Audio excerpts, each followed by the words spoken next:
Hey, listen, who saved coffee? The Ottomans with Turkish coffee. Learn about it here on this episode of Bean Basics.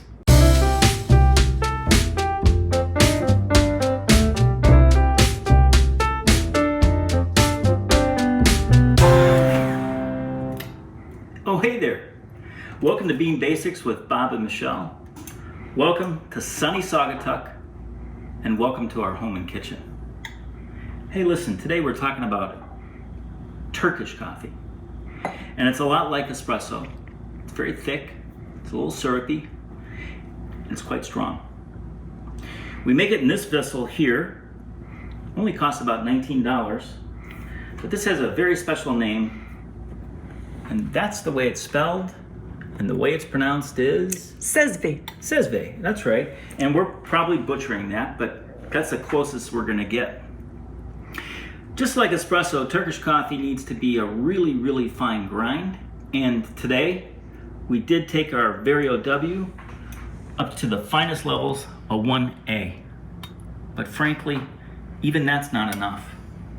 And so what I had to do to get the coffee super, super fine and almost like a cocoa powder is to use this blade grinder. And I usually don't like that in coffee. But in order to get this super fine, it was kind of necessary. All right, get this out of here. Now the recipes and the ratios for Turkish coffee are really all over the map. Every family has a different way of doing it. It's kind of like meatloaf, you know? Everybody's family has a different way. But I sort of standardize it to the best of our ability. And in this vessel right here, what we're gonna do is take 2 tablespoons of that very, very fine coffee, and these will be level tablespoons, and get that right in there.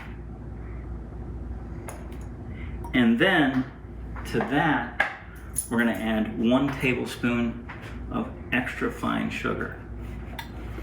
Now, if you like it a little sweeter, you can use more. I've seen a 1-to-1 ratio. This is a 2-to-1 ratio. Some people don't put any sugar in whatsoever. But most commonly, it's a 2-to-1 ratio. Now, the amount of water, as always, is important also. And so let me get about 100 grams of water in here. Michelle's gonna help me mark it off, but I'm gonna try to hit it right in the nose. You're at 88. 88, okay, gotta go a little bit more. 98. 98, now we can go by the spoonful. Oh, you're there. 100. Perfect. Okay, so you know we've got this science thing going where we think it should be 60 grams of coffee to 1,000 grams of water. And of course, if we had 100 grams of water, that would be just 6 grams of coffee. But these 2 tablespoons are at about 9 grams. So we're looking at about 1.5 times more coffee. Anyway, we're gonna get all this in here and give it a good stir. This will be the only time that you wanna stir it. And all we're trying to do is hydrate the coffee a little bit and dissolve the sugar. Okay. We got to get it on our burner, and it could be this burner, like a hot plate, or it certainly could be your stove. It doesn't really matter. It's a rather low-tech process, but it takes quite a bit of finesse because our objective here is to never let it boil, only to let it simmer. Our other objective is to create some foam, some bubbles on top. When you see this done in a country like Turkey, you might see it done in a bazaar. And at the bazaar, what they would be doing is taking this copper, and by the way, this could be copper, brass, silver, we've even seen gold, and there would be a fire with sand, and they would be sifting it around in the sand, or occasionally just over hot coals. And it takes 3-4 minutes to get to temperature. Now earlier, I talked about this idea that the Ottoman Empire saved coffee. Well, I don't know if you know this, but coffee began its life in Ethiopia, and that was somewhere between the 9th and the 13th century. And as the 1400s came along, it started to migrate out of Ethiopia. It moved north to Egypt and Cairo. It hopped across the Gulf of Oman, I think it is, to Yemen, found its way through Mecca, through Syria, and finally to Constantinople in the Ottoman Empire, or what we know today as Turkey. And as that journey occurred, something happened.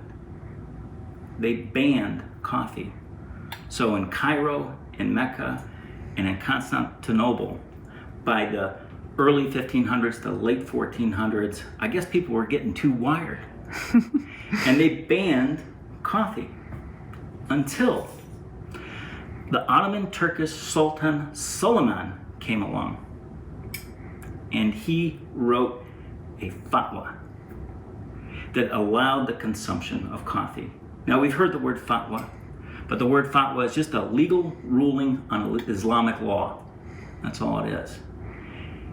Anyway, because coffee was reinvigorated basically in 1525, 1550, it found its way to Venice, and then it found its way to the rest of Europe by the 1600s, whereas we all know coffee became very popular in Europe.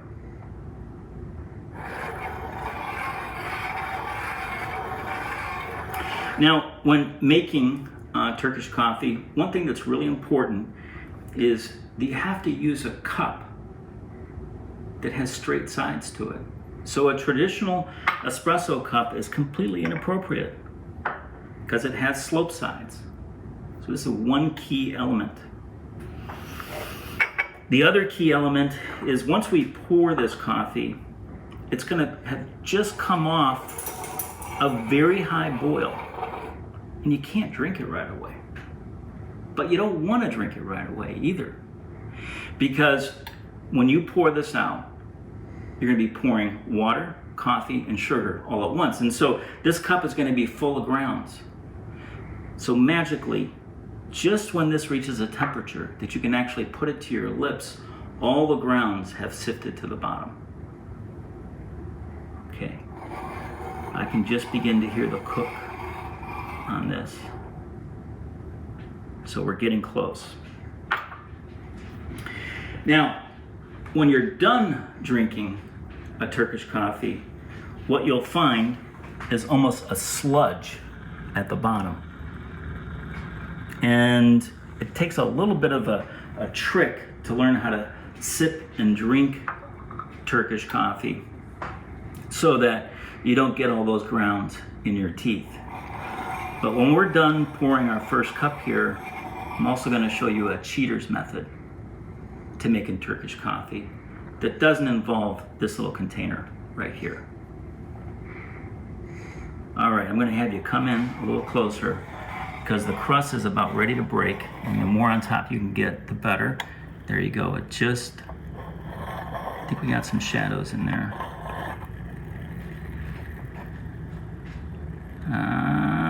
There we go. There we go. And it's probably a little too much of a boil. We're going to keep moving around, let that foam build. It should be small bubbles.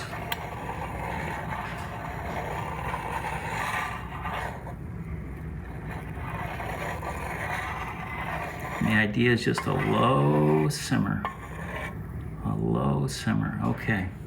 I'm going to pour that into a cup, and you have to tilt the cup and pour it all in very easily. And if you'll come up close, you'll see that there's foam on top, and that foam is prized. Everybody wants to have that particular foam. I was a little messy and got a few grounds on the edge.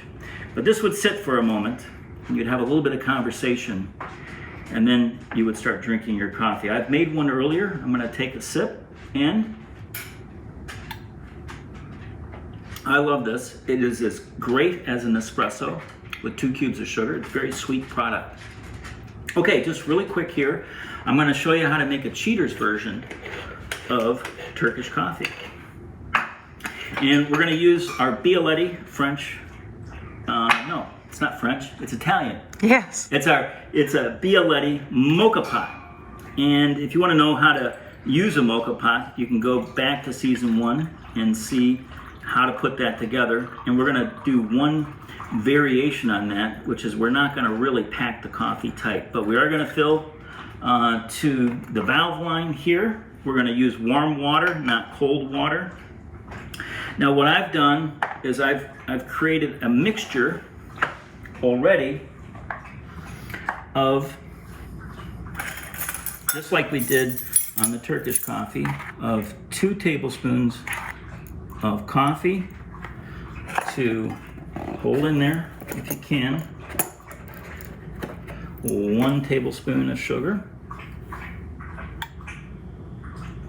boom, and then just blended that up.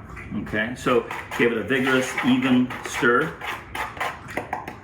and we'll use that blend in our Moka pot, and it'll be something close to 4 tablespoons,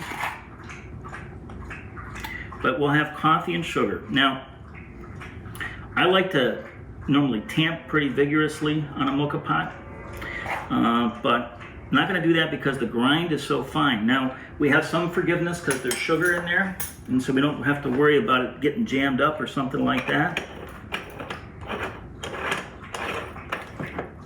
All right, get that on our burner, and that won't take long. Okay, that'll actually take less time than the Turkish coffee itself, and it'll have that same sort of espresso elixir, and it'll have that same sugary taste. But what you won't get is the grounds inside. Okay, I'm gonna have you, not quite yet, no, I won't come in yet. I'd like you to go a little bit quicker. And I love listening to our dog drinking out of her bowl right now. She's adding a lot of interest to this particular episode. Okay, I can just start hearing it boil. So it shouldn't be but a moment before it starts coming out that stem pretty strong. So I'm going to have you come in a little bit closer, and perhaps we can, there it goes. And so what we have there is that very strong coffee, sugar already added, leaving the grounds behind. But I'm going to have you come in again, sorry, because when this thing finishes, the foam will be superb. It'll shoot out some foam right at the end, very fine bubbles, so it'll be somewhere between an espresso and a Turkish coffee. It's beautiful to watch it come out. And now, yeah, I see that. We're getting that crema, or in Turkish coffee we like to say the foam. Okay. And we can just pour that right into our cup. Crema, coffee, sugar, foam, the whole 9 yards. It's ready to go. And so that's sort of a cheater's version of Turkish coffee. So maybe you're not going to make the investment in one of these, but because you've been on the show, you've already bought one of these. You can make Turkish coffee using a Bialetti Moka pot. Let me take a sip of this and just verify if that's true. Absolutely true. Well, that's it for this episode. Just a couple things for you though.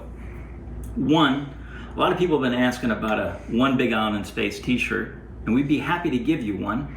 Just go to our blog, One Big Island in Space with 2 G's, go to the contact page, give us your home address, your t-shirt size, and mention this episode, Turkish coffee. First 20 people will get a free t-shirt. The only thing we ask is if somebody says, what is One Big Island in Space? Do you talk about our Farm Direct program and how much we love coffee here?